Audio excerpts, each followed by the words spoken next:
S, good evening my dear students. இன்றைக்கி நம்ம என்ன பார்க்க போகிறோம் அப்படின்னா, டேலியில் ஒரு ஃபுல் செட் கம்பெனி எப்படி கிரியேட் பண்ணுறதுல ஆரம்பித்து ஃபைனல் வரைக்கும் நம்ம பார்க்க போகிறோம்.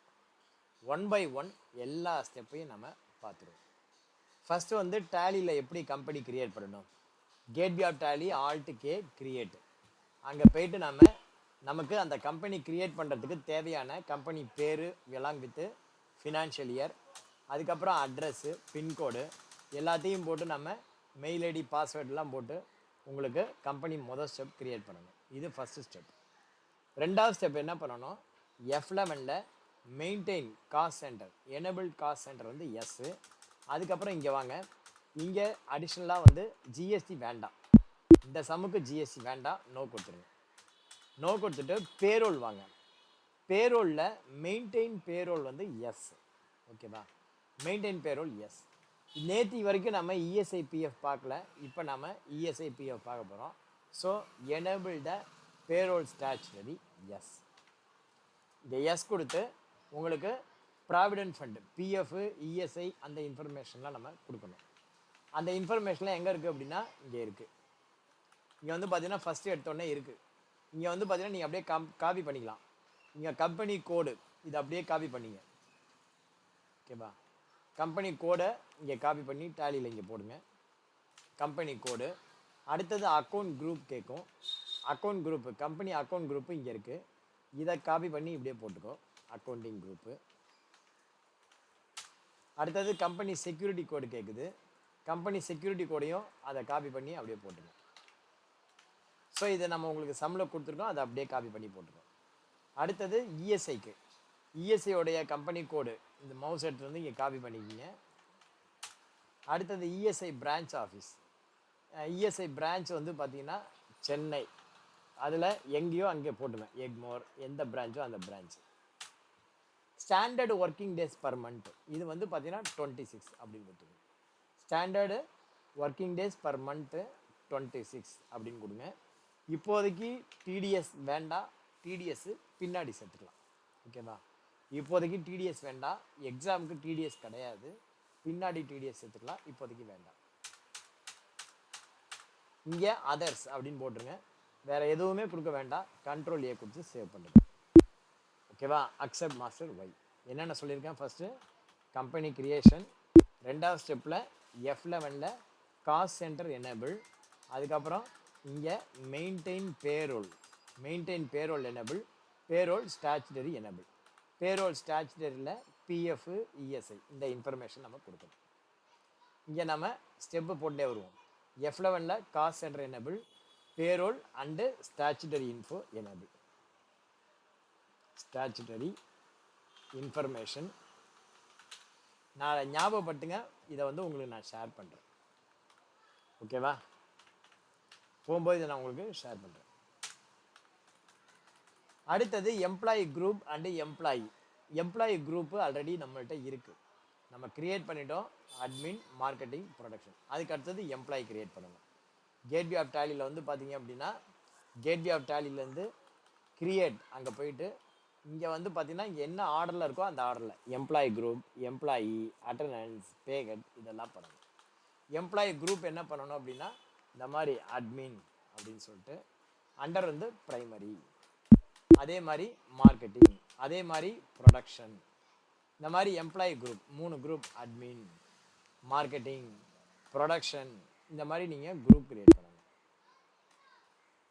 ஓகேவா, அடுத்தது வந்து பார்த்தீங்கன்னா எம்ப்ளாயீஸ் கிரியேட் பண்ணணும். எம்ப்ளாயீஸ் வந்து பார்த்தீங்கன்னா ஒவ்வொரு எம்ப்ளாயி, இப்போ அஜய் எடுத்துக்கிட்டிங்கன்னா அவர் அட்மின் கீழே வர்றாரு, அவருடைய டெசிக்னேஷன், அவருடைய டேட் ஆஃப் பர்த், இந்த இன்ஃபர்மேஷன்லாம் நம்ம கொடுக்கணும். எம்ப்ளாயி நம்பர் வரும்போது 10 பேர் இருந்தாங்க அப்படின்னா 01 அப்படின்னு கொடுங்க. ஸோ இந்த மாதிரி எம்ப்ளாயி கிரியேட் பண்ணிக்கணும், அதை கிரியேட் பண்ணுறது. ஸோ அந்த ஸ்டெப்பு ஓவர். ஓகேவா, create employee group okay, create employee okay. அடுத்த ஸ்டெப்பு அட்டண்டன்ஸ் கிரியேட் பண்ணணும். அடுத்தது என்ன இருக்குது, அட்டண்டன்ஸ். அட்டண்டன்ஸில் ஃபஸ்ட்டு வந்து பே டேஸ் அப்படின்னு கிரியேட் பண்ணணும். பே டேஸ் வந்து அண்டர் ப்ரைமரி, இது வந்து அட்டண்டன்ஸு அல்லது லீவ் வித் பே, அதாவது வந்தாலும் சம்பளம் உண்டு, வரலனாலும் சம்பளம் உண்டு.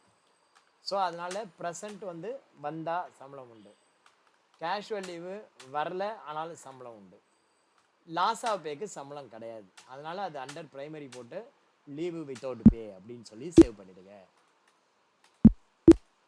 ஸோ அட்டண்டன்ஸ் வரைக்கும் பார்த்துட்டோம், ரைட்டு. அடுத்தது வந்து பார்த்தீங்கன்னா பே ஹெட்டு. பே ஹெட்டில் வந்து பார்த்தீங்கன்னா இது வரைக்கும் நம்ம என்னென்ன பே ஹெட் பார்த்துருக்கோம் அப்படின்னா ஏர்னிங்ஸ் பே ஹெட் பார்த்துருக்கோம். பேசிக், டிஏ, ஹெச்ஆர்ஏ, சிசிஏ, கமிஷன், இந்த மாதிரி ஏர்னிங்ஸ் பே ஹெட் எல்லாம் பார்த்துட்டோம். யூனிஃபார்ம் அலவன்ஸ், வேரியபிள், எஜுகேஷன், இதெல்லாம் பார்த்துட்டோம். ஸோ எப்படி கிரியேட் பண்ணணும், கேட்வே ஆஃப் டேலியில் போயிட்டு கிரியேட்டுன்னு சொல்லிட்டு பே ஹெட்டு நம்ம கிரியேட் பண்ணணும். பேசிக்கு, டிஏ, ஹெச்ஆர்ஏ, இந்த மாதிரி நிறைய பே ஹெட்ஸ் இருக்குது. இந்த பே ஹெட்ஸ் எப்படி கிரியேட் பண்ணுறது அப்படிங்கிறத பற்றி நம்ம நேற்றுக்கு பார்த்தோம். ஸோ நேற்றுக்கு நம்ம ஏர்னிங் பே ஹெட்ஸ் பார்த்துட்டோம். இன்றைக்கி நம்ம டிடக்ஷன் பே ஹெட் பார்க்க போகிறோம். டிடக்ஷன் பே ஹெட்டில் 2 வகையான பே ஹெட் இருக்குது. ஒன்று வந்து பார்த்திங்கன்னா இஎஸ்ஐ, இன்னொன்று பிஎஃப். இஎஸ்ஐ அப்படின்னா என்ன, பிஎஃப்னா என்ன, அதை நம்ம முதல்ல சொல்லிடுவோம். இஎஸ்ஐ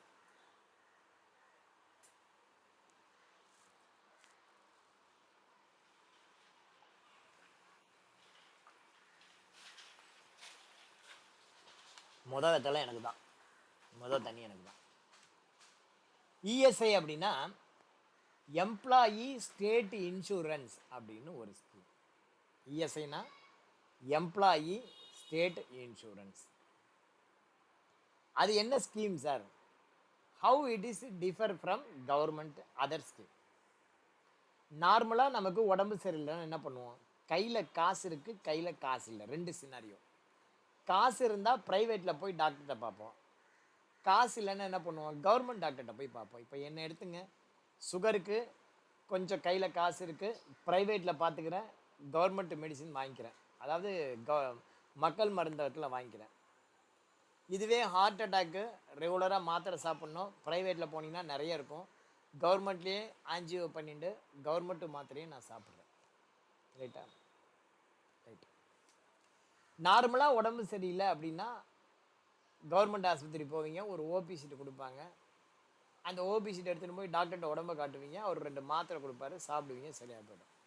இது நார்மல். சில நேரம் அப்நார்மல் கண்டிஷன், யாராவது ஒருத்தருக்கு அடிபட்டு போச்சு கையிலையோ கால்லையோ, அவங்களுக்கு மூட்டு மாற்று அறுவை சிகிச்சை பண்ண வேண்டியிருக்கு, இல்லை ஹார்ட் அட்டாக்கு ஆன்ஜியோ பண்ணி ஸ்டென்ட் ஃபிக்ஸ் பண்ணணும், இல்லை ஹார்ட்டு டிரான்ஸ்பிளேட் பண்ணணும், இந்த மாதிரிலாம் ரொம்ப காம்ப்ளிகேட்டட். அதுக்கெல்லாம் நீங்கள் அப்போலோ ஆஸ்பத்திரியோ அல்லது வேற எங்கேயோ போனீங்கன்னா 10 லட்சம் 20 லட்சம் ஆகும். ஆனால் அதே கவர்மெண்ட் ஆஸ்பத்திரி எடுத்துகிட்டு போனீங்க அப்படின்னா ஒரு 3 லட்சத்துலேருந்து 4 லட்சம் ஆகும். ஆனால் அந்த 2 லட்சம் 3 லட்சம் நம்ம செலவு பண்ணுவோமா அப்படின்னா நம்ம செலவு பண்ண மாட்டோம். எப்போ செலவு பண்ண மாட்டோம் அப்படின்னா, உங்கள்கிட்ட அந்த முதலமைச்சர் காப்பீடு திட்டம் அப்படின்னு ஒரு கார்டு இருக்குது, அந்த கார்டு இருந்துச்சுன்னா, அந்த கார்டு இருந்ததுனால என்ன ஆகும்னா, இப்போ எனக்கு அந்த கார்டு இருந்ததுனால எனக்கு first time 2021 heart attack, 2023 heart attack. அந்த கார்டு இருந்ததுனால எனக்கு என்ன பெனிஃபிட் அப்படின்னா, ஃபஸ்ட்டு டைம் எனக்கு ஹார்ட் அட்டாக் வந்தப்போ என்னை ஒய்ஃபை ஹாஸ்பிட்டல் அழைச்சின்னு போனாங்க. அந்த டாக்டர் கேட்டார், எங்கள் முதலமைச்சர் காப்பீடு திட்ட கார்டு இருக்கா? இருக்குன்னொடனே என்னை அட்மிட் போட்டுட்டு கையோடு வந்து அதை வச்சு இமிடியேட்டாக அவங்க இன்சூரன்ஸ் கிளைம் பண்ணி ஓகே அப்ரூவல் வாங்கிட்டு இமிடியேட்டாக என்ன பண்ணாங்க, எனக்கு ஆன்ஜியோ பண்ணி அடுத்த நாளே ஸ்டென்ட் வச்சுட்டாங்க. சப்போஸ் அந்த கார்டு இல்லைன்னு வச்சுக்கோ, சப்போஸ் அந்த கார்டு இல்லைன்னா எனக்கு எப்படி இருந்தாலும் ஒரு 4-5 டேஸ் ஆகிருக்கும். நான் கார்டு வாங்கி பண்ணுறதுக்குள்ளே 4 அதுக்குள்ளே உயிரே போனாலும் போனது. இதில் என்ன ஒரு விசேஷம்னா, நான் ஒரு மாதம் ஹாஸ்பிட்டலில் இருந்தேன், ஒரு 10 நாள் ஹாஸ்பிட்டலில் இருக்கேன். அந்த 10 நாளைக்கு எனக்கு சேலரி கொடுப்பாங்களான்னா கொடுக்க மாட்டாங்க. ஓகேவா? இப்போ ஒரு எம்ப்ளாயி இருக்கான், அவன் அச்சாபீஸில் வேலை பார்க்குறான். அச்சாபீஸில் வேலை பார்த்தா அவனுக்கு ரிஸ்க் ரொம்ப ஜாஸ்தி. எல்லா வேலையிலையுமே ரிஸ்க் ஜாஸ்தி தான். ஹோட்டல் வேலையிலையும் ரிஸ்க் ஜாஸ்தி தான். ரிஸ்க் இல்லாத வேலை என்ன வேலை? ஒரு வேலையும் கிடையாது. வாத்தியார் வேலை முதற்கொண்டு ரிஸ்க் ஜாஸ்தி தான். எல்லா வேலையிலையும் ரிஸ்க் இருக்குது. அந்த மாதிரி பில்டிங்கில் ஒர்க் பண்ணுறவனுக்கு ரிஸ்க் இருக்குது, எல்லா வேலையிலையும் ரிஸ்க் இருக்குது. ரிஸ்க் இல்லாத வேலையே இல்லை. ஒரு அச்சாபீஸில் ஒருத்தன் வேலை பார்க்குறான். வேலை பார்த்துட்டே இருக்கும்போது என்ன பண்ணுறான், மிஷினில் கையை விட்டுறான். மிஷினில் கையை விடுறதுனால என்னாச்சு, விரல் நசுங்கி போச்சு, ரீப்ளேஸ்மெண்ட் பண்ண வேண்டியிருக்கு. அல்லது அதுக்கு ஏதாவது ரொம்ப பெரிய லெவலில் ஃபிங்கர் டிரான்ஸ்பிளான்ட் இந்த மாதிரி ஏதாவது ஒன்று பண்ண வேண்டியிருக்கு இயற்கையாக. அதுக்கு வந்து நிறைய செலவாகும். ப்ரைவேட் ஆஸ்பத்திரி எடுத்துன்னு போனால் நிறைய செலவாகும். கவர்மெண்ட் ஆஸ்பத்திரி எடுத்து போனால் அதுக்கான வசதிகள்லாம் கூட இல்லாமல் இருக்கலாம். அப்போ என்ன பண்ணலாம் அப்படின்னா, அவன் இஎஸ்ஐயில் மெம்பராக இருந்தான் அப்படின்னா இஎஸ்ஐ ஆஸ்பத்திரி எடுத்துகிட்டு போகலாம். கேகே நகர் இஎஸ்ஐ ஹாஸ்பிட்டல். அந்த இஎஸ்ஐ ஹாஸ்பிட்டலில் நீங்கள் போயிட்டு அட்மிட் ஆகிட்டு, நீங்கள் இல்லை, அந்த பாட்டி யார் அடிப்பட்ட பாட்டி, அவனை அடிச்சுன்னு போய் அட்மிஷன் போட்டு அவனுக்கு ஃபுல் ட்ரீட்மெண்ட் கொடுக்கலாம். டாக்டர் வந்து ஒரு 4 மாதம் பெட் ரெஸ்ட் எடுக்கணும்னு சொல்கிறாருன்னு வச்சுக்கோ, பெட் ரெஸ்ட் எடுக்கலாம். அந்த 4 மாதத்துக்கும் ஆஃப் மந்த் சேல்ரி உண்டு, ஆஃப் மந்த் சேல்ரி உண்டு. அதே மாதிரி ஒரு எம்ப்ளாயி ஃபேமிலியில் அந்த எம்ப்ளாய்க்கு உடம்பு சரியில்லைனாலும் சரி, அவனுடைய ஒய்ஃபுக்கு உடம்பு சரியில்லைனாலும் சரி, அவனுடைய மேலே அப்பா அம்மா கீழே பையன் பொண்ணு யாருக்கு உடம்பு சரியில்லைனாலும் இந்த இஎஸ்ஐ கார்டை எடுத்துன்னு போயிட்டு அங்கே இஎஸ்ஐயில் காட்டினோன்னா ஃபஸ்ட் கிளாஸ் ட்ரீட்மெண்ட்டு. ப்ரைவேட் ஹாஸ்பிட்டலில் கிடைக்கிற ட்ரீட்மெண்ட் தோற்றுடும். கேகே நகரில் இருக்குது இந்த மாதிரி இஎஸ்ஐ ஹாஸ்பிட்டல், அங்கே போய் பார்க்கலாம். First class treatment. ஓகேவா? அந்த ட்ரீட்மெண்ட் எப்படி நடக்குது அப்படின்னா, சப்போஸ் நீங்கள் ஒரு எம்ப்ளாயாக இருந்து உங்கள் கம்பெனி இஎஸ்ஐக்கு எலிஜிபிளாக இருந்து உங்களுக்கு இஎஸ்ஐ பிடிச்சா இஎஸ்ஐ கார்டு கொடுப்பாங்க. யாருக்கு இஎஸ்ஐ கார்டு கொடுப்பாங்கன்னா, யாருக்கு வந்து மொத்த சேலரி, கிராஸ் சேலரி, பேசிக் டிஏ ஹெச்ஆர் எல்லாம் சேர்த்து கிராஸ் சேலரி 21,000 கம்மியாக இருக்கோ அவனுக்கு தான் இஎஸ்ஐ எலிஜிபிள். அதுக்கு மேலே இருக்கிறவனுக்கு இஎஸ்ஐ கிடையாது.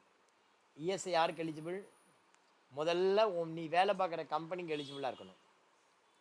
வேலை பார்க்குற கம்பெனிக்கு எப்போ எலிஜிபிளாக இருக்கும்? Where number of employees more than 20 in a company. 20 பேருக்கு மேலே வேலை பார்த்தா அந்த கம்பெனியில் தான் இஎஸ்ஐ அப்ளிகபிள். பொட்டி கடையிலையும் டீ கடையிலையும் 2 பேர் வேலை பார்ப்பான், அந்த கம்பெனிக்கு இஎஸ்ஐ அப்ளிகபிள்னா கிடையாது. வாலண்டரியாக வேணால் எடுத்துக்கலாம்.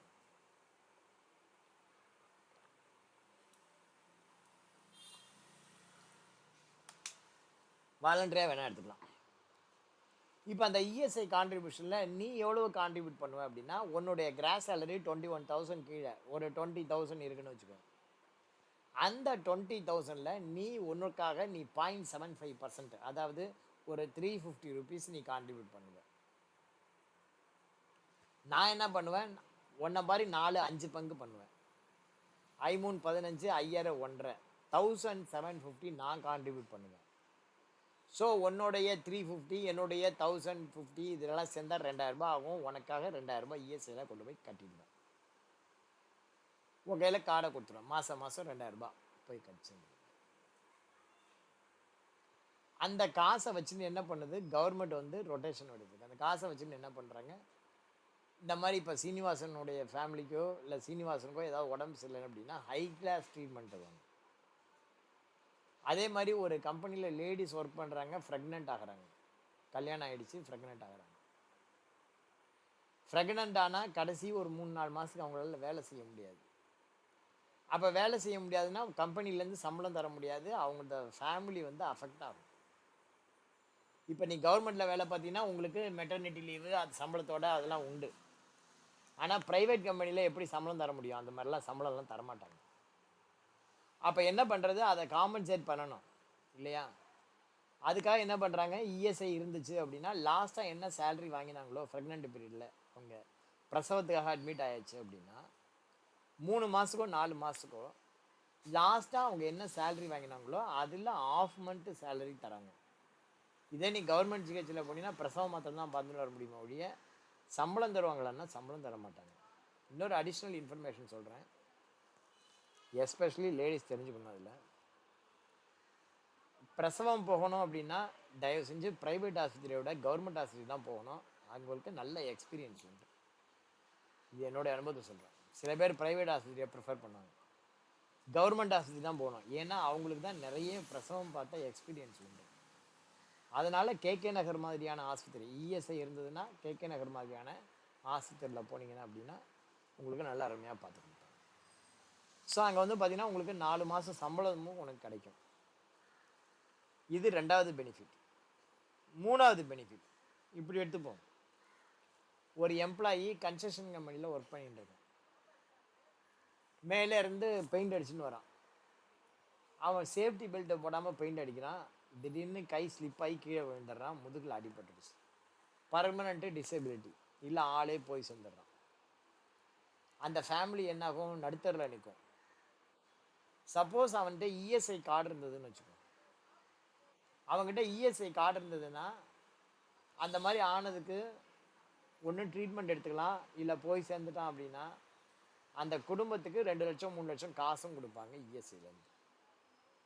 ஓகேவா? ஸோ இதெல்லாம் தான் இஎஸ்ஐயோட பெனிஃபிட். அந்த இஎஸ்ஐ பெனிஃபிட்டுக்கு என்ன பண்ணணும் அப்படின்னா, நீங்கள் ஒரு 3 லெட்ஜர் க்ரியேட் பண்ணணும். ஒன்று எம்ப்ளாயி கான்ட்ரிபியூஷனுக்கு ஒரு லெட்ஜர், ரெண்டாவது எம்ப்ளாயர் கான்ட்ரிபியூஷனுக்கு ஒரு லெட்ஜர், மூணாவது அந்த ரெண்டையும் சேர்த்து நீங்கள் என்ன பண்ணுவீங்க, கம்பைன் பண்ணி கொண்டு போய் பேங்க்கில் டெபாசிட் பண்ணுவீங்க. அதுக்காக ஒரு இஎஸ்ஐ பேயபிள் அப்படின்னு ஒரு லெட்ஜர். இப்போ நீங்கள் 3 லெட்ஜர் க்ரியேட் பண்ணணும். என்னென்ன லெட்ஜர் அப்படின்னு பாருங்கள். லெட்ஜர்ஸ் டு பி கிரியேட்டடில் இஎஸ்ஐ இருக்குது. முதல் லெட்ஜர் இஎஸ்ஐ எம்ப்ளாயி கான்ட்ரிபியூஷன் @0.75. டேலியில் வாங்க, கேட்வே ஆஃப் டேலி கிரியேட்டர், அதில் பே ஹெட். இந்த பே ஹெட்டில் எம்ப்ளாயி கான்ட்ரிபியூஷன் அங்கே நான் காப்பி பண்ணது இங்கே பேஸ்ட் பண்ணுறேன். ESI employee contribution @0.75. இது வந்து உங்களுக்கு எது காப்பி பண்ணிட்டு வந்திருக்கேன்.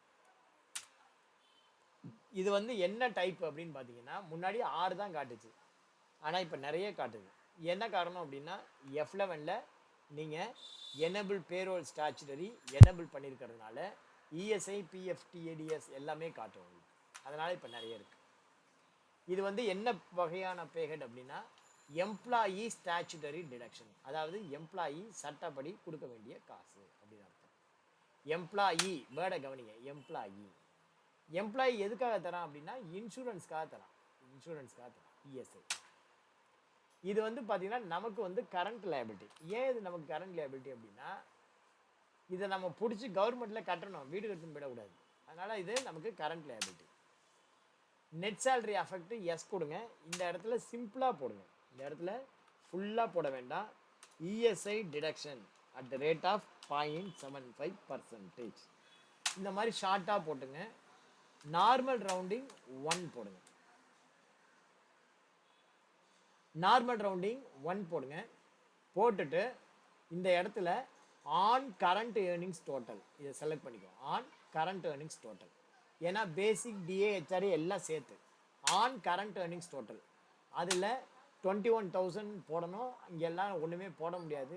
டைரெக்டாக கடைசியாக 0.75 அப்படின்னு பர்சன்டேஜ் போடுறதோட சரி, வேறு எதுவுமே கிடையாது. இன்னொரு முறை சொல்கிறேன் பாருங்க. Gateway of Tally creator pay head, அதில் இஎஸ்ஐ கான்ட்ரிபியூஷன் அப்படின்னு பே ஹெட்டை காப்பி பண்ணிக்கோ. இது வந்து எம்ப்ளாயி ஸ்டாச்சுட்டரி டிடக்ஷன். எது கீழே வரும் அப்படின்னா, எம்ப்ளாயி ஸ்டேட் இன்சூரன்ஸ் கீழே வரும். இது வந்து கரண்ட் லைபிலிட்டி, அண்டர் வந்து current liability. Affected net salary yes. இங்கே இஎஸ்ஐ டிடக்ஷன் @0.75%. இதுக்கப்புறம் நார்மல் ரவுண்டிங் 1 போட்டு இந்த இடத்துல கரண்ட் ஏர்னிங்ஸ் டோட்டல் போட்டு எவ்வளோ பர்சன்டேஜ் பிடிக்கணுமோ அந்த பர்சன்டேஜை போட்டுருங்க. அடுத்தது ரெண்டாவது. இப்போ உன் கான்ட்ரிபியூஷன் முடிஞ்சு போச்சு. அடுத்தது முதலாளி நான் என்னுடைய கான்ட்ரிபியூஷன்.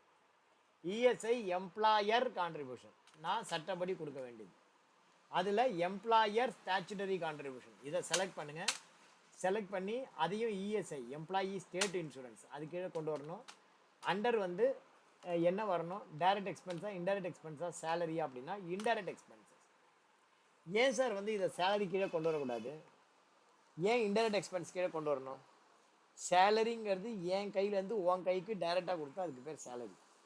பட் இன்சூரன்ஸு பணம் வந்து உங்ககிட்டையும் பிடிக்கிறேன், நானும் கொடுக்குறேன், உன் கையில் கொடுக்கல, ஒன்ட்டுக்கு பெனிஃபிட்டை கொடுக்க சொல்லி நான் இன்னொருத்தன்ட்ட கொடுக்குறேன். So it is not a salary, it is indirect expense only. என்னை பொறுத்த வரைக்கும், உன்னை பொறுத்த வரைக்கும் அது இன்கம் கிடையாது. நெட் சேலரியை அஃபெக்ட் பண்ணுமானா பண்ணாது. ஏன் பண்ணாது அப்படின்னா, இது நான் என் கையிலேருந்து கொடுக்குறேன், எம்ப்ளாயர் கையிலேருந்து கொடுக்குறேன். நார்மல் ரவுண்டிங் 1 அதே மாதிரி தான். கரண்ட் ஏர்னிங்ஸ் டோட்டல் செலக்ட் பண்ணி இங்கே மேலேயே கொடுத்துட்டா எவ்வளோ பர்சன்டேஜ்னு 3.75 அப்படின்னு கொடுங்க. என்ட்ரு கொடுத்து சேவ் பண்ணுங்கள். சேவ் பண்ணிவிட்டு இஎஸ்ஐ பேயபிள் அப்படின்னு ஒரு லெட்ஜர். இது பார்க்கிங் லெட்ஜர். இஎஸ்ஐ பேபிள் எது கிழமே வராது, நாட் அப்ளிகபிள். எந்த பேபிள் லெட்ஜரும் எது கிழமே வராது. நாட் பேபிள் அப்படின்னு போட்டு கரண்ட் லைபிலிட்டி அப்படின்னு போட்டு சேவ் பண்ணுங்க. என்ட்ரு கொடுத்து சேவ். ஸோ இப்போ இஎஸ்ஐ நம்ம ஆட் பண்ணிட்டோம். நம்ம இப்போ இஎஸ்ஐ ஆட் பண்ணிட்டோம். அடுத்தது பிஎஃப் ஆட் பண்ணணும்.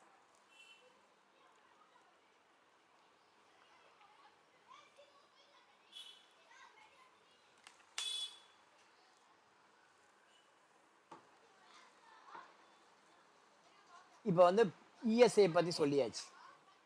அடுத்தது PF, provident fund. Provident fund அப்படின்னா என்னன்னா சேம நலநிதி அப்படின்னா. ப்ராவிடன்ட் ஃபண்ட் அப்படின்னா சேம நலநிதி. இப்போ ஒரு கம்பெனி யாருக்கு பிஎஃப் அப்ளிகபிள் அப்படின்னா, ஒரு டீ கடையில் 2 பேர் வேலை பார்க்குறா, அங்கே பிஎஃப் வருமானா வராது. எப்படி இஎஸ்ஐ ரூலோ அதே மாதிரி தான் PF rule. Where number of employee more than 20 in a company. ஒரு கம்பெனியில் 20 பேருக்கு மேலே ஒர்க் பண்ணுறாங்க அப்படின்னா அந்த கம்பெனிக்கு பிஎஃப் அப்ளிகபிள்.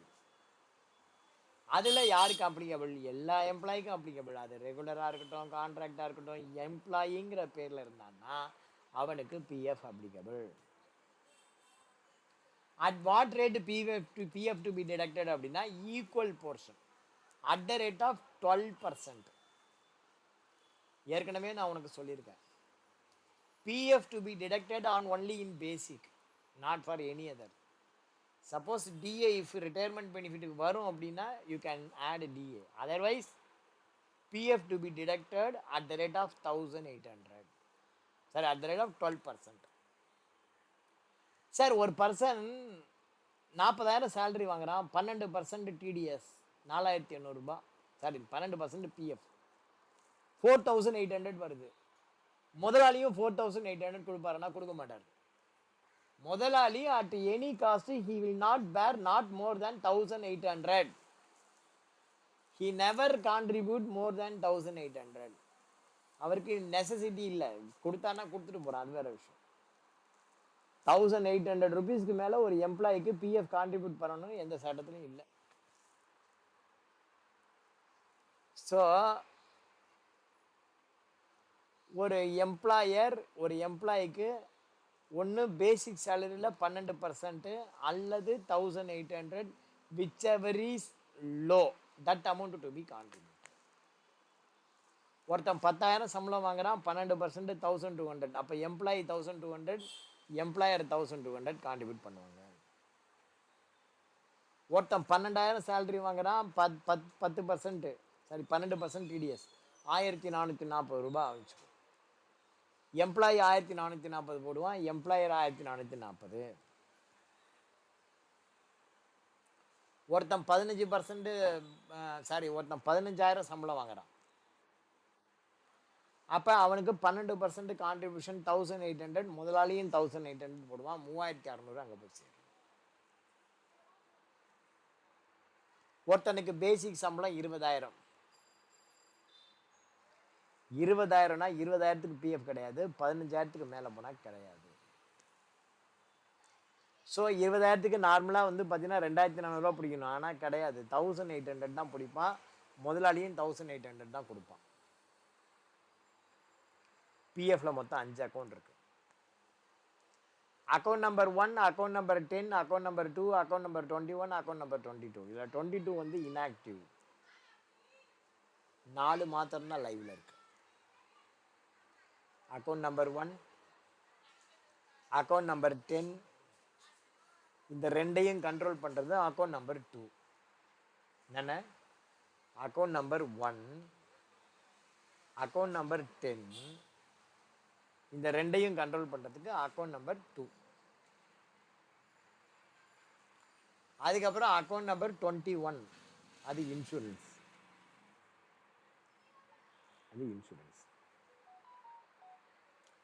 பிஎஃப்ல என்னென்ன லெட்ஜர் இருக்கு அப்படின்னா, account number 1 employee contribution, account number 1 employer contribution. இப்போ அதை வந்து கொஞ்சம் புரிகிற மாதிரி சொல்லணும். அதை கொஞ்சம் புரிகிற மாதிரி சொல்லணும். எக்ஸலில் வச்சு உங்களுக்கு நான் எக்ஸ்பிளைன் பண்ணுறேன். எக்ஸலில் வச்சு உங்களுக்கு நான் எக்ஸ்பிளைன் பண்ணுறேன்.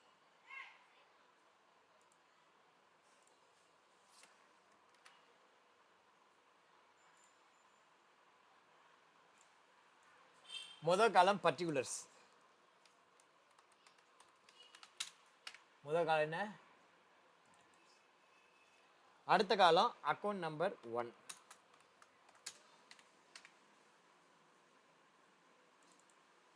அடுத்த காலம் அக்கௌண்ட் நம்பர் 10.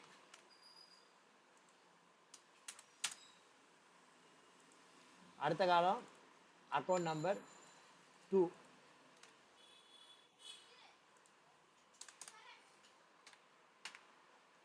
அடுத்தது அக்கௌண்ட் நம்பர் 21. ஸோ இந்த மாதிரி 4 இருக்கு. Account number 1, account number 10, account number 2, account number 21. 4 இருக்கு. என்னென்னு சொல்லிடுவோம். இது வந்து பார்த்தீங்கன்னா பிஎஃப் அக்கௌண்ட். இது என்ன அக்கௌண்ட்? PF account. இது என்ன அக்கௌண்ட்? எடப்பாடி பழனிசாமி அக்கௌண்ட்.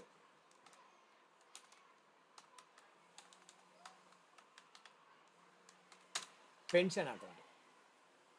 இது வந்து பார்த்தீங்கன்னா அட்மின் அக்கௌண்ட். இது வந்து பார்த்தீங்கன்னா அட்மின் அக்கௌண்ட். இது வந்து பார்த்தீங்கன்னா இடிஎல்ஐ அக்கௌண்ட். அடுத்தது கான்ட்ரிபியூஷன்.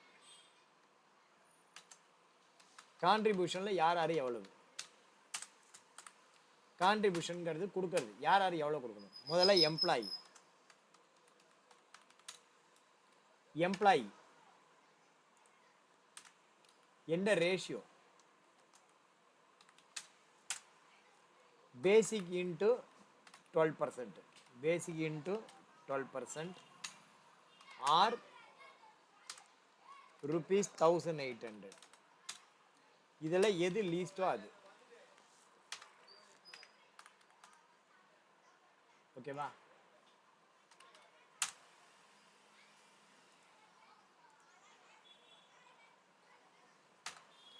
பேசிக்ல 12% அல்லது ₹1800. ரெண்டுல எது லீஸ்டோ அது. எங்க? Employee contribution 1800 or 12%. Account number 10க்கு எம்ப்ளாயி எதுவும் தரமாட்டான், 2க்கு எதுவும் தரமாட்டான், இதுக்கும் எதுவும் தரமாட்டான்.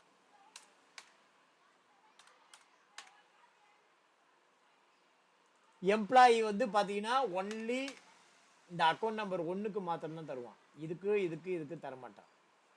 அடுத்தது எம்ப்ளாயர்.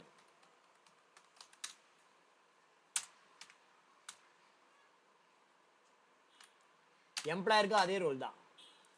பேசிக்ல 12% அல்லது 1800. அதே ஈக்குவல் அமௌண்ட் இங்க. ஆனா இங்க ஒண்ணு என்ன அப்படின்னா, இங்க தான் ஒரு சின்ன சிக்கல் இருக்கு.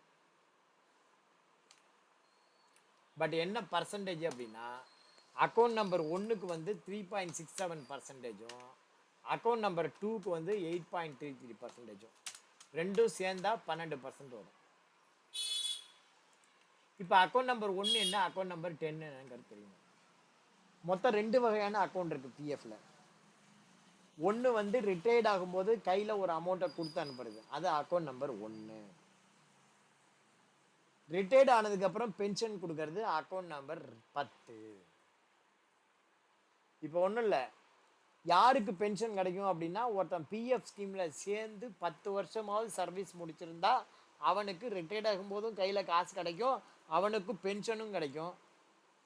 அவன் லைஃப் லாங் பென்ஷன் வாங்கிக்கலாம். அவன் போயிட்டான்னா அவனுக்கு பொண்டாட்டிக்கு கிடைக்கும். ஒய்ஃபும் செத்து போயிட்டாங்கன்னா பிள்ளைங்களில் ஆம்பளை பிள்ளையா இருந்தால் 18 வயசு ஆகிற வரைக்கும், லேடிஸாக இருந்தால் கல்யாணம் ஆகிற வரைக்கும் கிடைக்கும். தான் பென்ஷன். இது பென்ஷன் யார் கொடுக்கணும் உண்மையிலே? முதலாளி தொழிலாளி கொடுக்கணுமா, இல்லை தொழிலாளி தனக்கு தானே கொடுத்துக்கணுமா? கான்செப்ட். பென்ஷன் முதலாளி தான் தொழிலாளி கொடுக்கணும். முதலாளி மொத்தமாக 12% கொடுக்க வேண்டியிருக்கு. அந்த 12%ல் முதலாளி ரிட்டையர்ட் ஆகும்போது கையில் ஒன்றுமே கொடுக்கலையே அப்படின்னு சொல்லக்கூடாதுங்கிறதுனால முதலாளி 12 ரூபா கொடுக்கணும்னா 3 ரூபா 67 பைசாவை நீ ரிட்டையர்ட் ஆகும்போது உன் கையில் கொடுத்து இந்தாப்பான்னு எடுத்துன்னு போகும்பா. பாக்கி இருக்கிற 8.33 உனக்கு தரமாட்டான். அந்த காசை வச்சுட்டு அந்த காசுலேருந்து தான் உங்களுக்கு பென்ஷன் தரான். முதலாளி தரானா முதலாளி தரமாட்டான், கவர்மெண்ட் தருது. முதலாளிகிட்டேருந்து வாங்கிட்டு கவர்மெண்ட் தருது.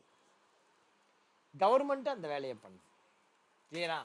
ஸோ இப்போ வந்து பார்த்தீங்கன்னா இது வந்து பென்ஷன் காசு. இது அதுக்கு வந்து பார்த்தீங்கன்னா மினிமம் வந்து 10 இயர்ஸாவது இருக்கணும். இப்போ ராமகிருஷ்ணா மிஷனில் எடுத்துட்டீங்கன்னா எனக்கு வயசு 55. இப்போ போன வருஷம் தான் என்னை பென்ஷன்லேயும் இன்க்ளூட் பண்ணாங்க. 54 வயசு ஆகுது. குறைஞ்சது எனக்கு பென்ஷன் வேணும்னா 10 வருஷம் சர்வீஸ் பண்ணணும். ஆனால் மேக்ஸிமம் எக்ஸிட் ஏஜ் 60 தான். அப்போ என்ன பண்ணுறது? 6 வருஷம் தான் எனக்கு பென்ஷன் கிடையாது, தெரிஞ்சு போச்சு. அப்போ இந்த 6 வருஷம் வந்து என்ன பண்ணுவாங்க, எம்ப்ளாயி ரெண்டுமே ஒன்றாவது அக்கௌண்ட்லேயே கட்டிடுவாங்க. எனக்கு பென்ஷன் அக்கௌண்ட் எனக்கு வராது. அந்த மாதிரியான ஒரு சூழ்நிலை இருந்தால் எந்த எம்ப்ளாயிக்காவது 50 வயசுக்கு மேலே போயிடுச்சு அப்படின்னா அந்த எம்ப்ளாய்க்கு அக்கௌண்ட் நம்பர் 10 கிடையாது. அதுக்கு பதிலாக அக்கௌண்ட் நம்பர் 1லேயே அந்த காசை கட்டணும். ரிட்டையர்ட் ஆகும்போது ஃபுல் அமௌண்ட்டு கையில் வாங்கி போயிடுவேன். 60 வயசு கழிச்சு ரிட்டையர்ட் ஆகும்போது. புரியுதா? இந்த வீடியோவை கொஞ்சம் தெளிவாக பார்த்தா தான் புரியும். மொத்தம் 2 அக்கௌண்ட் இருக்குது. Account number 1, account number 10. Account number 1ங்கிறது வீட்டுக்கு போகும்போது வாங்கிட்டு போகிற காசு. அக்கௌண்ட் நம்பர் 10 கையில் கிடைக்காது, பென்ஷனாக தான் கிடைக்கும். அக்கௌண்ட் நம்பர் 1க்கு உன்னுடைய கான்ட்ரிபியூஷன் 12% அப்படியே வந்துடும். என்னுடைய கான்ட்ரிபியூஷன் என்னை முதலாளின்னு நினச்சிக்கோ. என்கிட்ட நீ 12% கொடுத்துருக்க, நான் ஒரு 3.67 15.67 அக்கௌண்ட் நம்பர் 1ல் போடுவேன். 8.33 அக்கௌண்ட் நம்பர் 10ல் போடுவேன். அதை வச்சுட்டு கவர்மெண்ட் உனக்கு பென்ஷன் கொடுக்கும். இப்போ இந்த அக்கௌண்ட் எல்லாம் மெயின்டைன் பண்ணது பார்த்தியா கவர்மெண்ட்டு, அது கவர்மெண்ட்டுக்கு செலவாகும்ல. அதுக்கு தான் அட்மின் சார்ஜஸ் அப்படிங்கிறது. இது யார் கொடுப்பாங்கன்னா முதலாளி தான் கொடுப்பாங்க. இதுக்கு பேர் என்ன? Admin charges. என்ன பர்சன்டேஜ்னா 0.85%. இது வந்து முதலாளி தான் கொடுப்பாங்க, நீங்கள் கொடுக்க வேண்டாம். அடுத்தது பார்த்தீங்க அப்படின்னா இடிஎல்ஐ சார்ஜஸ். இடிஎல்ஐ சார்ஜஸ் அப்படின்னா என்ன? எம்ப்ளாயி டெபாசிட்டரி லிங்க் இன்சூரன்ஸ் அப்படிங்கிறது. இடிஎல் என்ன? Employee depository link insurance. இது வந்து அடிபட்டா பர்மனெண்ட் டிசபிலிட்டி ஆகிடுது ஒரு எம்ப்ளாய்க்கு, அல்லது ஒரு எம்ப்ளாயி இறந்து போயிட்டார் டியூட்டியில் பர்ஃபார்ம் பண்ணும்போது அப்படின்னா அவன் கையில் ஒரு 2 லட்சம், டியூட்டியில் இருக்கும்போது சத்தா தான் 2 லட்சம் கொடுப்பான். சார் இஎஸ்ஐயில் வேறு கொடுப்பானீங்களே, இஎஸ்ஐயும் இருந்ததுன்னா ஒரு பெனிஃபிட் தான் வாங்க முடியும். ஒன்று இஎஸ்ஐ இல்லை பிஎஃப். 2ல் எங்கே அதிக அமௌண்ட் வருதோ அங்கே வாங்கிட்டு போயிட்டே இருங்க. 2யும் வாங்க முடியாது உங்களால். ஓகேவா? 2யும் வாங்க முடியாது. ஸோ இப்போ இடிஎல்ஐ இன்சூரன்ஸுங்கிறது என்ன அப்படின்னா it is one of the insurance scheme. அதாவது கவர்மெண்ட்டுக்கு ஒரு முதலாளி ஒரு அமௌண்ட்டு மாதம் மாதம் கான்ட்ரிபியூட் பண்ணுவான் அவன் பேரை சொல்லி 0.5%. பிஎஃப் கிராஸில் 0.5%. பிஎஃப் கிராஸில் 0.5% முதலாளி கான்ட்ரிபியூட் பண்ணுவான். யாரு கொடுப்பான்னா கவர்மெண்ட் கொடுப்பான். கவர்மெண்ட் என்ன பண்ணும்? அந்த காசை எடுத்துன்னு போய் ஷேர் மார்க்கெட்லேயோ மியூச்சுவல் ஃபண்ட்லேயோ இன்வெஸ்ட் பண்ணும். எப்படி நீங்களாம் இன்வெஸ்ட் பண்ணுறீங்களோ அந்த மாதிரி கவர்மெண்ட் இன்வெஸ்ட் பண்ணணும். அதுலேருந்து ப்ராஃபிட் ஜென்ரேட் பண்ணும். அந்த மாதிரி ப்ராஃபிட்டை ஜென்ரேட் பண்ணி அந்த ப்ராஃபிட்லேருந்து தான் உங்களுக்கு நமக்கெல்லாம் இந்த இன்சூரன்ஸ் அமௌண்ட் கொடுக்குறது. EDLI insurance. அப்போ டேலியில் இத்தனை ஹெட்டு நீங்கள் மெயின்டைன் பண்ணணும். ஒன்று எம்ப்ளாயிக்கு 12% கொடுப்பான், அதுக்கு ஒரு பே ஹெட்டு. நீ 12% கொடுப்பேன், அதுக்கு 2 பே ஹெட்டு. அதுக்கப்புறம் அட்மின் எக்ஸ்பென்சஸ் போடுவேன், அதுக்கு ஒரு பே ஹெட்டு. அதுக்கப்புறம் அக்கௌண்ட் நம்பர் 21 அதுக்கு ஒரு பே ஹெட். ஸோ வந்து பார்த்தீங்கன்னா 1 1 1 2 2 1 3 3 1 4 4 2 6 7 பே ஹெட் வரும். ஓகேவா? என்னென்ன பேஹெட் இப்போ பாருங்கள். பிஎஃப்க்கு இங்கே நான் கொடுத்துருக்கேன். பேரோல் ஸ்டெப்ஸ் இன் டேலி அதில் இருக்கும். Sorry, ledgers to be created இதில் இருக்கும். இதில் பிஎஃப் வந்து பார்த்தீங்கன்னா என்னென்ன லெட்ஜர் இருக்குது அப்படின்னா கிட்டத்தட்ட வந்து பார்த்தீங்கன்னா 7 லெட்ஜர் நீங்கள் கிரியேட் பண்ணணும். முதல் ledger EPF employee at the rate of account number 1. முதல் பேக்கெட் என்ன, இதில் பார்த்தீங்கன்னா உங்களுக்கு எல்லா இன்ஃபர்மேஷனும் அதிலே இருக்குது. நீங்கள் மேலே லெட்ஜர் நேம் போட்டாலே போதும், நீங்களே புரிஞ்சுக்கலாம். EPF employee at the rate of 12% account number 1. இதுவே உங்களுக்கு எல்லா கதையும் சொல்லும். இது வந்து என்ன, இது எம்ப்ளாயியுடைய ஸ்டாச்சுட்டரி கான்ட்ரிபியூஷன் டிடக்ஷன். இது எங்கே போய் உட்காரணும், பிஎஃப் அக்கௌண்ட் நம்பர் 1 அங்கே போய் உட்காரணும். எங்கே போய் உட்காரணும், பிஎஃப் அக்கௌண்ட் நம்பர் 1. இது வந்து என்ன, நாம் பிடிக்கிறோம், கவர்மெண்ட்டுக்கு கட்டணும், அதனால் அது லைபிலிட்டி. நெட் சேலரியை அஃபெக்ட் பண்ணுமா, உன் சம்பளத்தில் பிடிச்சா அஃபெக்ட் பண்ணாமல் என்ன பண்ணும், பண்ணும் தான். இங்கே வந்து என்ன பண்ணணும், name to be displayed EPF at the rate of 12%. புரிகிற மாதிரி இந்த மாதிரி போட்டுக்கோ. நார்மல் ரவுண்டிங் 1, ரவுண்ட் ஆஃபில் நார்மல் ரவுண்டிங் 1. இது வந்து பார்த்தீங்கன்னா பேசிக்கில் கால்குலேட் பண்ணணும். அதனால் ஸ்பெசிஃபைடு ஃபார்முலாவை செலக்ட் பண்ணி பேசிக் மாத்திரம் எடுத்துட்டு அந்த பேசிக்கில் அப் டு 15,000 வரைக்கும் இருந்தால் 12%. அதுக்கு மேலே போச்சுன்னா வேல்யூவில் போடணும். வேல்யூ எவ்வளோ அப்படின்னா ஆல்ட் சி போட்டு 15,000 இன்ட்டு 12% போட்டு பாருங்கள், 1800. இதை தான் சொன்னேன். ஓகேவா, இன்னொரு முறை போடுறேன் பாருங்கள். Gateway of Tally create pay head EPF employee at the rate of 12% account number 1. இது வந்து எம்ப்ளாயியுடைய statutory contribution. PF account number 1ல் வந்து உட்காரணும். அக்கௌண்ட் நம்பர் 1ல் வந்து உட்காந்தாலும் இது கரண்ட் லைபிலிட்டி, ஏன்னா நம்ம திருப்பி கட்டணும். இந்த இடத்துல வந்து பார்த்தீங்கன்னா EPF deduction at the rate of 12% அப்படின்னு போட்டுக்கோ.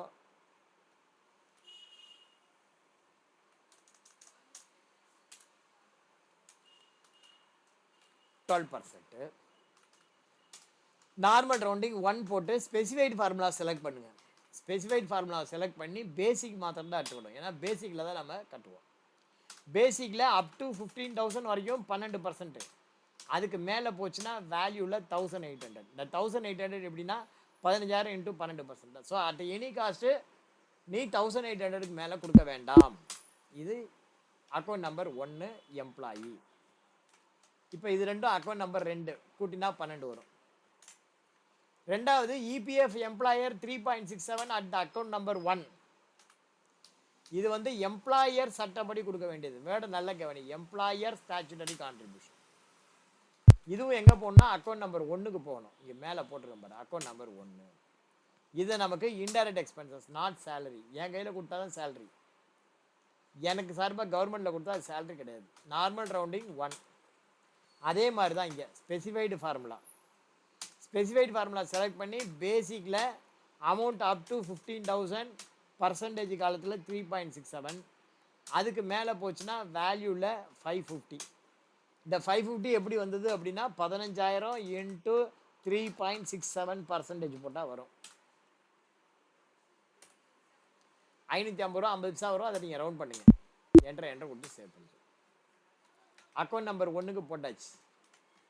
அடுத்தது அக்கௌண்ட் நம்பர் 10. அக்கௌண்ட் நம்பர் 10 என்னென்னா இதுவும் எம்ப்ளாயர் ஸ்டாச்சுட்டரி. இதுக்கப்புறம் எல்லாமே எம்ப்ளாயர் தான். இது வந்து பென்ஷன் அக்கௌண்ட் நம்பர் 10. இது எதுக்கிட வரும் அப்படின்னா அண்டர் வந்து இன்டைரக்ட் எக்ஸ்பென்சஸ், முதலாளி கொடுக்குறது. நெட் சேலரி அஃபெக்ட் பண்ணாது, ஏன்னா முதலாளி கையிலேருந்து கொடுக்குறான். Normal rounding 1. இதுவும் வந்து ஸ்பெசிஃபைட் ஃபார்முலாவில் பேசிக் மாத்திரம் செலக்ட் பண்ணி amount up to 15,000. Amount up to 15,000ல் பர்சன்டேஜ் வந்து பார்த்தீங்கன்னா 8.33. அதுக்கு மேலே போச்சுன்னா வேல்யூ எவ்வளவு அப்படின்னா 1800ல் 550 போச்சுன்னா 1250. அல்லது 15,000 இன்ட்டு 8.33 போட்டிங்கன்னா வரும். 15,000 இன்ட்டு 8.33%. 1249.50 வருது. அதை ரவுண்ட் பண்ணி 1250. Enter save. Account number 1 over. Account number 1 over. அடுத்தது admin expenses 0.85%. PF admin expenses 0.85%. இது வந்து பார்த்தீங்கன்னா எம்ப்ளாயர் அதர் சார்ஜஸில் வரும். ஏன் சார் இதை ஸ்டாச்சுரரி கான்ட்ரிபியூஷன்லேயே போடக்கூடாது அப்படின்னா, ஸ்டாச்சுரரி கான்ட்ரிபியூஷனாக இது எம்ப்ளாயி கணக்கில் போய் சேரும். ஆனால் இந்த அதர் சார்ஜஸ் இருக்குல்ல, அது கவர்மெண்ட் கொடுக்கறது, எம்ப்ளாயி கொடுக்கறது இல்லை. அது எம்ப்ளாய்க்கு போய் சேராது. அதனால அதர் சார்ஜஸ். அதே மாதிரி இன்சூரன்ஸும் ஏன் அதர் சார்ஜஸ் அப்படின்னா, எல்லா எம்ப்ளாய்க்கும் போய் சேராது. அது பர்டிகுலராக அஃபெக்ட் ஆன எம்ப்ளாய்க்கு மாத்திரம் தான் போகும். அதனால அதுவும் அதர் சார்ஜஸ் தான். Employee other charges account number 2 அப்படின்னு செலக்ட் பண்ணிக்கோ. செலக்ட் பண்ணி அண்டர் வந்து கரண்ட் லைபிலிட்டி அப்படின்னு போட்டுக்கோ. வேற எதுவும் பண்ண வேண்டாம். பர்சன்டேஜ் மாத்திரம் 0.85 லாஸ்ட்டில். நீங்கள் ஒன்றுமே பண்ண வேண்டாம். இது எதில் கால்குலேட் பண்ணணும் அப்படின்னா, பிஎஃப் கிராஸில் கால்குலேட் பண்ணணும். எதில் கால்குலேட் பண்ணணும்? பிஎஃப் கிராஸில் கால்குலேட் பண்ணணும். நோட் பண்ணிக்கோ. What is called PF gross? PF gross அப்படின்னா என்ன? PF gross equal to employee contribution as well as employer contribution. ரெண்டும் சேர்ந்ததோட டோட்டல் தான் PF contribution. Employee contribution as well as employer contribution ரெண்டும் சேர்ந்தது தான் என்னது? PF contribution. ஸோ இங்கே வந்து என்ட்ரு கொடுத்து 0.85% போட்டுக்கோ. அடுத்தது இடிஎல்ஐ சார்ஜஸ் அப்படின்னு ஒன்று. இடிஎல்ஐ சார்ஜஸும் எம்ப்ளாயருடைய அதர் சார்ஜஸ். அக்கௌண்ட் நம்பர் 21, இப்போ 22 கிடையாது, எடுத்தாச்சு. கரண்ட் லயபிலிட்டி இதுவும் வந்து பார்த்தீங்கன்னா 0.5%. That's all. அமௌண்ட் அப்டுலாம் ஒன்றும் கிடையாது, 0.5%. கடைசியில் பிஎஃப் பேபிள்னு ஒரு லெட்ஜர், பிஎஃப் அட்மின் எக்ஸ்பென்ஸ் இப்போ வேண்டாம். பிஎஃப் பேபிள்னு ஒரு ledger under not applicable current liability போட்டு என்ட்ரு கொடுத்து சேவ் பண்ணுங்க. அவ்வளோதான். இதோட உனக்கு இஎஸ்ஐக்கும் பிஎஃப்க்கும் என்னென்ன லெட்ஜர் நீங்கள் ஆட் பண்ணணும் அப்படிங்கிறது பார்த்துட்டோம். இஎஸ்ஐக்கு ஒரு 3 லெட்ஜர், பிஎஃப்க்கு ஒரு 6 லெட்ஜர். இந்த 6, 3, 9 லெட்ஜரும் இன்றைக்கி நீங்கள் க்ரியேட் பண்ணி பார்த்துருங்க. பார்த்து முடிச்சுட்டு இதை அப்படியே சேலரி டிஃபைனில் ஆட் பண்ணிவிடுங்க. எல்லா எம்ப்ளாய்க்கும் அது எல்லா குரூப்லேயும் இந்த 5 லெட்ஜர் நம்ம இப்போ க்ரியேட் பண்ணது பேபிள் லெட்ஜர் தவிர பாக்கி எல்லாத்தையும் ஆட் பண்ணிடணும். ஆட் பண்ணிட்டா நீங்கள் இஎஸ்ஐ பிஎஃப்க்கு சம்மு போட ரெடின்னு அர்த்தம். இந்த சம்மை நம்ம நாளைக்கு போட்டு பார்க்கலாம்.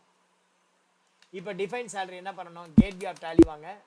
ஏற்கனவே நீங்கள் பண்ணி வச்சுருக்கீங்க டிஃபைன் சேலரி, ஆல்டரில் டிஃபைன் சேலரி. அதில் ஃபஸ்ட்டு அட்மின் போங்க, என்ட்ரு கொடுத்துட்டு அப்படியே வாங்க. வந்துட்டு இப்போ கடைசியாக இப்போ நம்ம போட்டோம்ல அதை அப்படியே ஆட் பண்ணிக்கோ. இது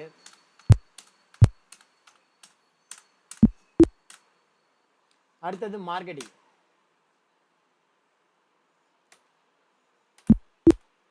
மார்க்கெட்டிங் அதே மாதிரி தான். கண்ட்ரோல் எண்டு கொடுத்தீங்கன்னா கடைசிக்கு வரும். அப்படியே ஆட் பண்ண வேண்டியதான் ஒன்று. அடுத்தது ப்ரொடக்ஷன்.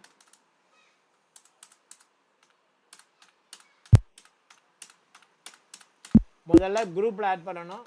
அதுக்கப்புறம் ஒவ்வொரு எம்ப்ளாய்க்கும் ஆட் பண்ணணும். கண்ட்ரோல் எண்டு கொடுத்து ஒவ்வொரு எம்ப்ளாய்க்கும் இந்த மாதிரி ஆட் பண்ணணும்.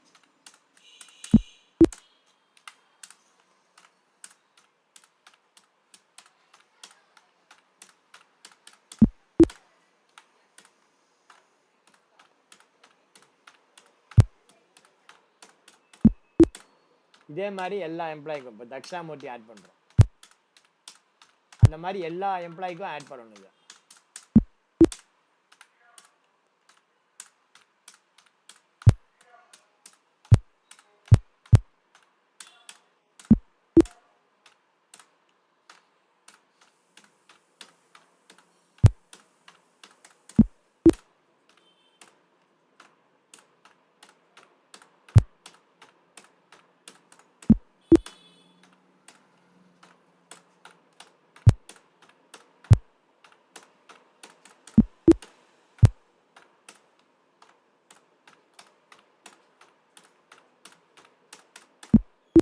நான் எப்படி ஆட் பண்ணுறேன் பாருங்கள். எல்லா எம்ப்ளாய்க்கும் கண்ட்ரோல் என்ட்ரு கொடுத்து,